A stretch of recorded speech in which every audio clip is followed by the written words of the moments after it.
Okay, today I'm going to take this old beat up bicycle here. It's a Shogun. Anyway, we're going to see if we can't make this thing go. I don't know if there are any real problems with it or not. You know, I'm going to give it a cleaning and a tune-up. And I know that the wheel's not spinning well here, and back tire's completely flat. Front tire's a little bit flat. But let's just take a look. First, let's start off with just seeing if they are got holes in them or if they're just flat. Trust me. I don't hear any leaking out of that back one. Front one, take the valve cap off.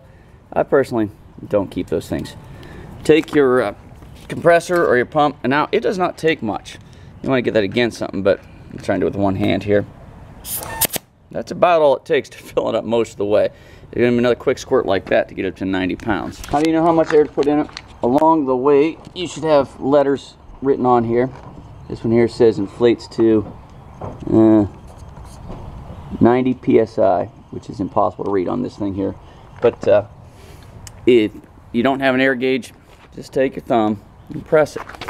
If you can press it with a lot of force, you probably. I'm gonna tear this stuff off and put some new tape on here. Nothing to start with though, because I mean this stuff is just garbage. You shred it.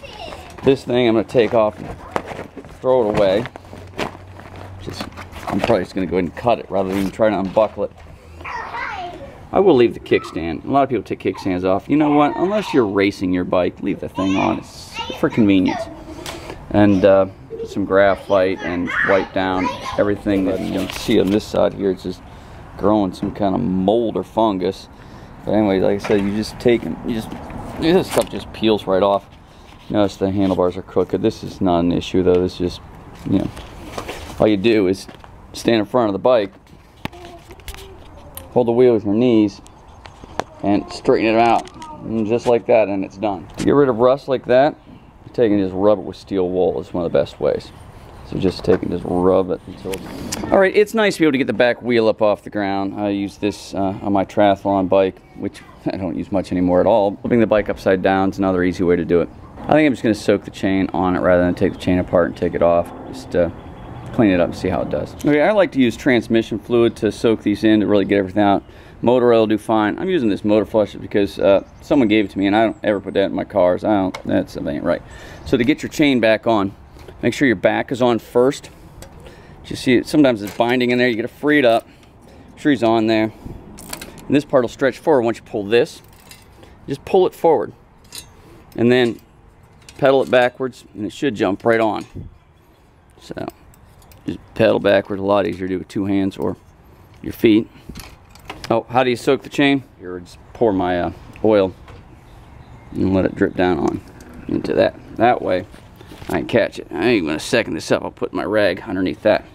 You may have noticed earlier that the brake was crooked. You know, you can get in here and unscrew him from the inside, or if you're not taking it off, take a rubber mallet like I did here and give it a smack. And these things did shift. I mean, they're going to need adjusted, but this bike is basically operational. It's much better than I thought it was going to be. All right, let's take a old-fashioned water bottle holder off. All you do is loosen this guy here. You may need to hold that one. And it's just a little clamp, and it's just going to loosen it up. And that's going to come right on out. Okay. So pull the screw all the way out, and then just pull that right off. That's all you need to do. I got my oil soaking in him there, and I'm just gonna keep on trucking. To clean the chain, once I've got plenty of oil on it, use my oily rag. I'm just gonna bend the chain and let it come through my fingers. It's not gonna let me bend him though. I'm gonna try to just keep him. Yeah, some stiff stuff. And so get the top and the bottom of it. I can go backwards on them too. And then to get the sides of it, again, just kind of make an S curve a little bit.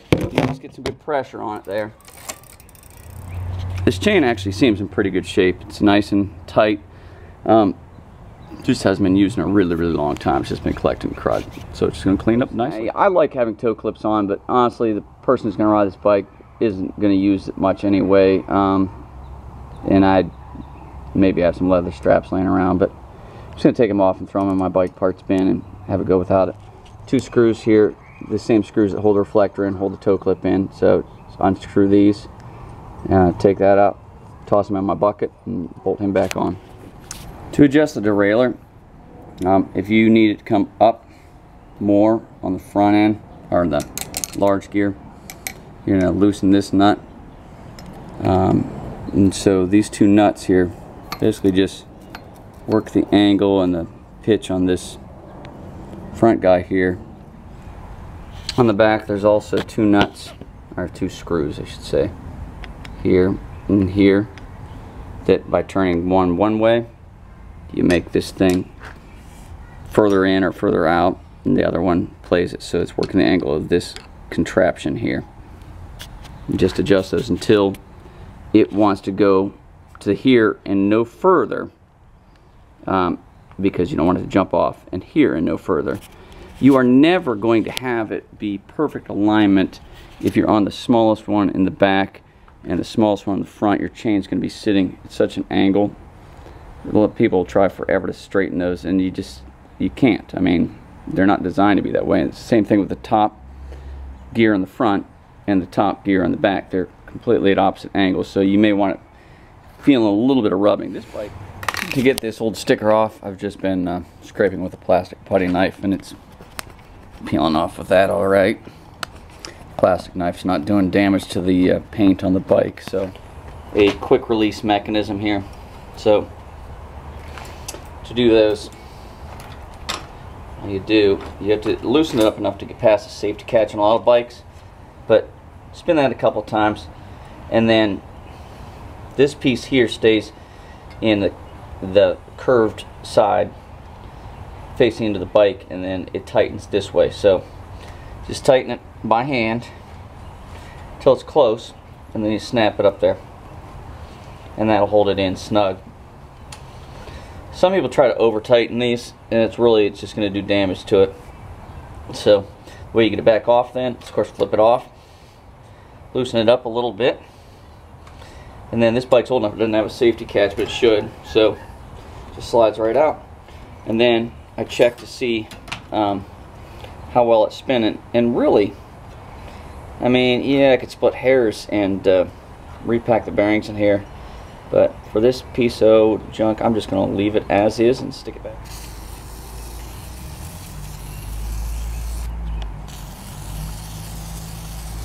I'm going to go ahead and crank the pedals while I spray this. I'm going to use a little bit of this to condition the seat, and these to condition the tires here. It is just amazing to me that this bike sat as long as it did, and tires have a little bit of rot to them. The brakes were mostly functional. The derailleur's pretty well set. This bike needed air in the tires. It had fallen, so the steering column and the brake lever were crooked. Otherwise, this thing just pretty much needed cleaned up. Okay, before I go take this for a test drive, this bike is too large for me. I'm a little guy, and the seat's up, so to lower the seat, it's just one nut. You gotta loosen that guy up there.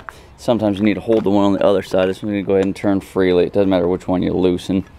Just loosen it, lower it, raise it up, tighten it back up. Before you go take it on a ride, if you use any oils or grease, make sure that everything is really cleared off, you know, or run your brakes for a little bit until you get it all free of any grease, because they don't work well with grease on them. And I did decide to go ahead and put this water bottle cage back on. Just snaps over it, screw goes in there. You tighten it up. You don't need to crank it. Just tighten up so that it doesn't move as it goes. I'll have to say, this thing actually rides quite nice. The kickstand's a little bit loose. Just give it a little crank. And I did have some handlebar tape out in the shed. So you take your little chisel, your mallet, and work that old guy out of there. No reason to save him, but pop him out. Here's your the new end pieces right there. I'm going to take my new cap, use it to squeeze the corner of this stuff in, just to keep it nice and secure at the ends. So he's in there, and I'm just going to pop him in like that. I'll punch him in the rest of the way with my rubber mallet. which is right here, does not want to go in there. There he goes. Okay, so the rest of him, it is not adhesive. It just wraps on itself. I like to stretch it nice and tight here at the beginning because it's going to help it from getting snagged or anything. So then, so giving it some stretch, and there's a fat part of it, and the edges are thin. I just do it so that I get the thin going over the thin, and the fat part then stays to himself. I should have cleaner hands than I have too, because this tape's going to start off kind of brownish. And just keep wrapping him. Oh, I see, it's got like a speckle design on this one. Yeah, what's available in the shed's what's available, right? So I just keep stretching them out. Now, this piece of stuff that comes with it too, right here, it does have a little piece of adhesive on it. I'm going to roll back the plastic ends of this and tuck him into there. I did cut about an inch off of it there, and I pulled it back out because I want to tuck it in this side that I can't really reach very well first. And again, by squeezing it here, I'm able to get him in there pretty well. Okay, and then I'm going to wrap him around. And this side's a lot easier to tuck into. So, pull it back, stretch this thing out, just to get him on there. There we go. So now that he's on there, now I can continue wrapping because it's going to wrap right past him.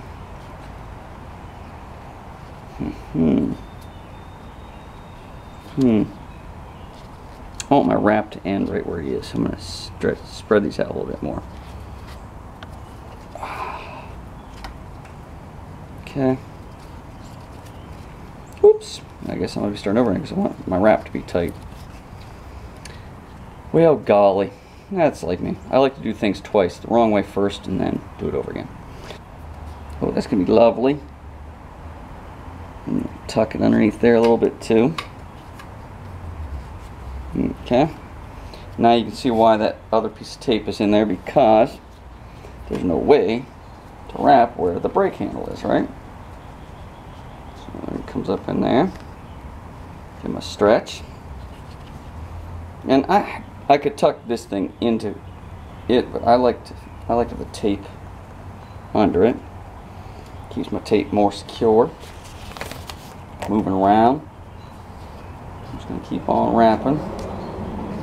When I get to the end, I'm going to look at my little box. They should have given me a little sticker.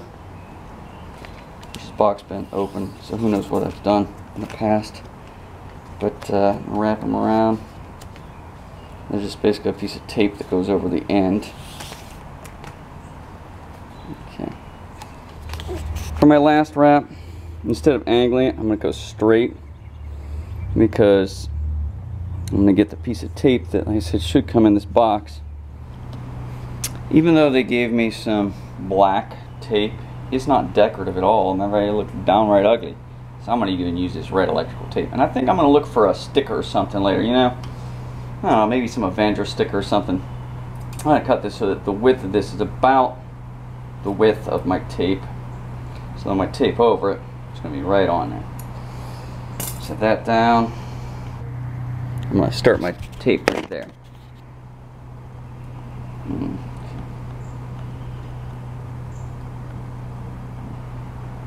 Now I'm going to finish up on the bottom and cut it there where it's least likely to be seen, as you know.